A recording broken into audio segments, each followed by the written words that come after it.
Eu cumprimento a todos os amados e queridos irmãos numa gloriosa paz do nosso Senhor e Salvador Jesus Cristo. Eu peço perdão para os irmãos que hoje tem bastante barulho aqui próximo na vizinhança. Eu peço perdão para os irmãos que não levem em consideração, tá bom? Mas nós vamos continuar a nossa leitura, nosso estudo aqui no capítulo 7 do livro de Deuteronômio. Vem comigo. Quando o Senhor teu Deus te houver feito entrar na terra prometida para possuí-la, ele próprio expulsará de diante de ti nações muito mais numerosas do que tu: os hititas, os girgazeus, os amorreus, os cananeus, os ferezeus e os heveus e os jebuseus. São 7 nações maiores e mais poderosas do que tu. E quando o Senhor teu Deus entregá-las a ti, tu as derrotarás e as sacrificarás como anátemas. Não estabelecerá com ela qualquer tipo de aliança, nem a tratarás com piedade. Não celebrarás matrimônio com qualquer pessoa de lá. Não concederás tua filha a um de seus filhos. Não aceitarás uma de suas filhas como esposa para teu filho. Pois deste modo teu filho se afastaria da minha pessoa para servir outros deuses, e a ira do Senhor se inflamaria contra vocês e rapidamente vos aniquilaria.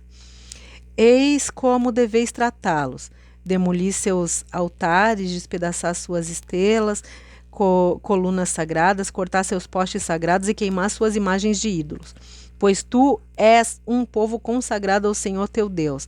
Foi a ti que o Senhor teu Deus escolheu dentre todos os povos sobre a face da terra para seres o seu povo querido, o seu tesouro pessoal.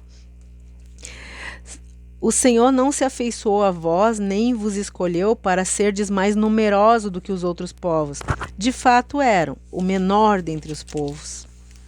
Mas foi porque o Senhor vos amou e por causa do juramento que fez aos vossos antepassados, por esse motivo ele vos libertou com mão poderosa e os tirou da terra da escravidão, das garras do faraó, rei do Egito. Saberás, portanto, que o Senhor teu Deus é o único Deus fiel, que mantém a aliança e o amor por 1000 gerações, em favor daqueles que o amam reverentemente e obedecem os seus mandamentos. Porém, castiga de uma vez os que o rejeitam. Ele não demora para retribuir pessoalmente aqueles que o desprezam, aniquilando-os para sempre. Observa, pois, os mandamentos, os decretos e as doutrinas que hoje te ordeno a cumprir. Se obedecerdes estas ordenanças e as puserdes em prática, o Senhor teu Deus também te manterá a aliança e bondade misericordiosa que prometeu sob juramento aos teus antepassados. Ele te amará, te abençoará e te multiplicará.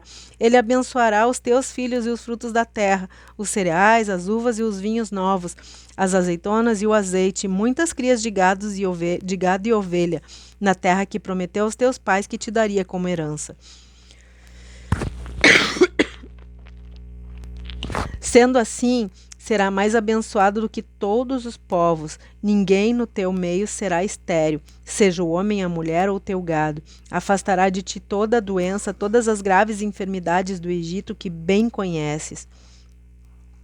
Ele não as infligirá a ti, mas sobre todos os que te odeiam. Portanto, consumirás todos os povos que o Senhor teu Deus te entregar. Que teus olhos não tenham piedade deles, tampouco sirvas aos seus deuses. Isso seria uma armadilha mortal para ti.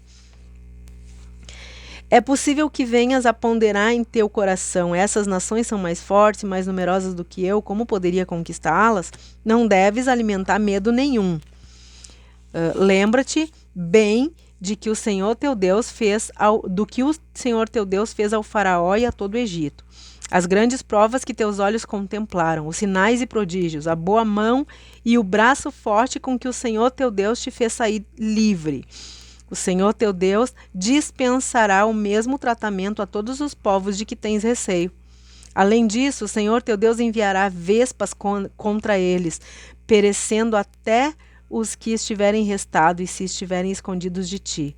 Jamais fiques aterrorizado diante deles, pois o Senhor teu Deus, que habita em teu meio, é Deus poderoso e temível. O Senhor teu Deus pouco a pouco irá expulsando essas nações da tua frente. Entretanto, não poderás exterminá-las rapidamente. Nesse caso, as feras do campo se multiplicariam e te ameaçariam terrivelmente. É o Senhor teu Deus quem vai entregá-las a ti. Elas ficarão grandemente apavoradas até que sejam absolutamente destruídas. Ele vai entregar seus reis em tuas mãos, ó Israel, e tu apagarás os seus nomes do céu, de sob o céu. Ninguém resistirá à tua presença, até que os tenha exterminado. Queimareis as imagens e ídolos dos seus deuses. Não cobiçarás a prata e o ouro que recobrem, tampouco a tomarás para ti, para que não caias numa mortal armadilha, porquanto para o Senhor teu Deus essa atitude é detestável. Sendo assim, não levarás coisa que seja abominável ao Senhor para dentro da tua casa. Neste caso, tornar-te-eis anátema, amaldiçoado com ela. Considera-as, pois, como coisas imundas e detestáveis, pois elas estão separadas para destruição como anátemas.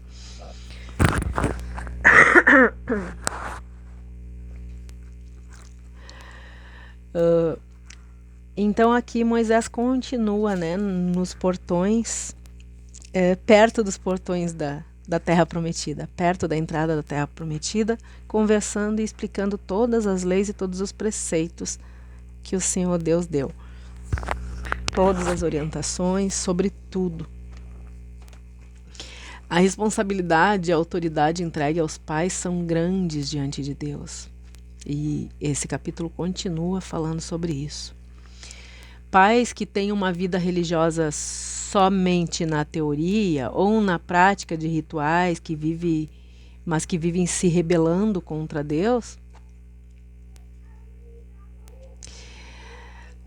nas ordens de Deus, num lar cristão, não pode ser encontrado o mínimo vestígio de imoralidade, de maldade, de perversidade, de promiscuidade, e nem qualquer espécie de imoralidade. Porque qualquer ato de imoralidade ou de rebeldia são brechas suficientes para afastar a presença de Deus do lar, deixando a família completamente desprotegida dos terríveis ataques de Satanás. Deus ordena que os pais se sentem todos os dias com os filhos para falar das maravilhas dele, para ler a Bíblia, para explicar as Escrituras, para contar a eles os detalhes sobre a vida com Deus e sobre o plano de salvação, principalmente para contar os motivos, para contar para os filhos os motivos deles serem sempre corretos. Explicar para eles as consequências da desobediência. Deus conhece a mente humana e Ele sabe que a mente das crianças absorve tudo com muita facilidade, que as crianças são excelentes observadores. E tudo que o ouvido da criança ouvir, tudo que o olho da criança vê, vai ficar gravado para sempre. Todas as mensagens vistas e ouvidas vão ficar fixadas na mente desde que elas estão no ventre das suas mães. Acreditem. É a vida dos pais com Deus que vai formar o caráter cristão da criança. Alguns crentes dizem que o filho de crente não é obrigado a ser crente, mas a Bíblia diz que o cristão genuíno gera cristão genuíno. Não existe um lar de cristãos verdadeiro onde exista um filho que não seja bem-sucedido espiritualmente. Pais rebeldes geram filhos rebeldes. Pais cristãos eliminam todo o pecado do lar e geram filhos cristãos.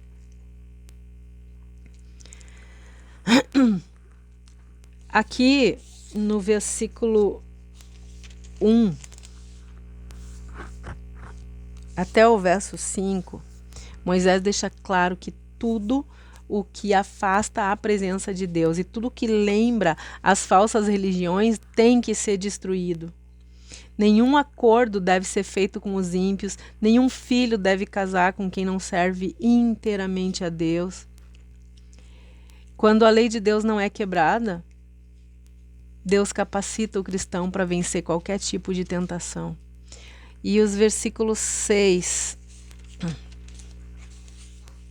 até o 10 Eles revelam que Deus escolheu um povo para ser o seu tesouro pessoal e exclusivo, precioso, com o objetivo de ter com esse povo um compromisso intenso de fidelidade, de lealdade. E essa escolha não é baseada em méritos, mas no imensurável amor do seu próprio coração, no imensurável amor do próprio coração de Deus. E a partir do versículo 11 até o 13, a gente vai ver que a bondade, a misericórdia, o amor, a graça foram atribuídos,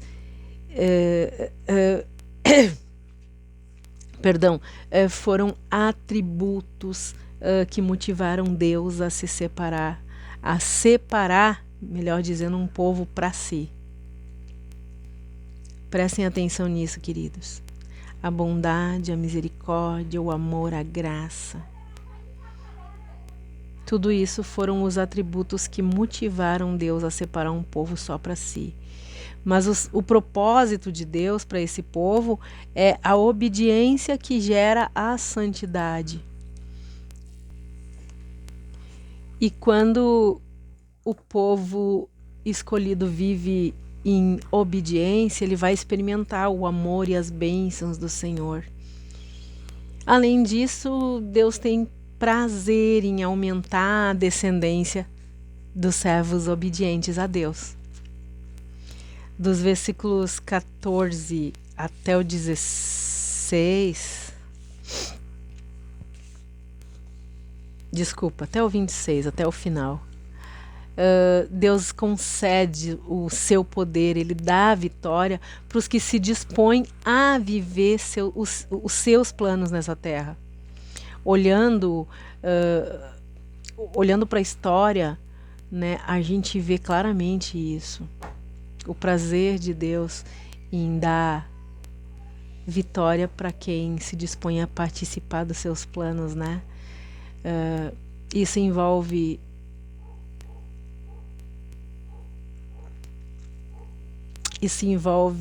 a separação total.